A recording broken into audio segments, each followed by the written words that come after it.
మందు బాబులకి నేను చెప్పాలనుకుంటుంది ఏంటంటే, చాలామంది వైన్ షాప్లోకి వెళ్ళి అన్న ఒక క్వార్టర్ బ్రాందీ లేదా ఒక క్వార్టర్ విస్కీ అని అడుగుతారు. అసలు విషయం ఏంటంటే, క్వార్టర్ అంటే ఫుల్ బాటిల్ అని అర్థం.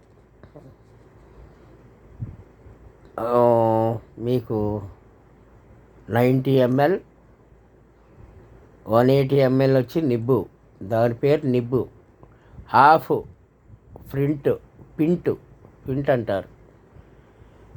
ఫుల్ బాటిల్ని క్వార్టర్ అంటారు. Nibs, ఫింట్స్, quarters. ఇది చాలామందికి తెలీదు. అది ఎక్సైజ్ లాంగ్వేజ్లో ఉంటాయి.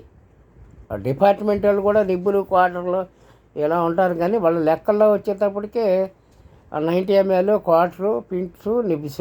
అది 90 ml నిబ్బు, హాఫ్ హాఫ్ అంటే పింట్స్, క్వార్టర్ అంటే ఫుల్ బాటిల్. ఆ లెక్కల్లో రాస్తారు. దయచేసి గమనించాలి మందుబాబులు. ఏమనుకోవద్దు. నేను బట్టలు లేకుండా బట్టలు కదా షర్ట్ వేసుకొని అంతే. Thank you all.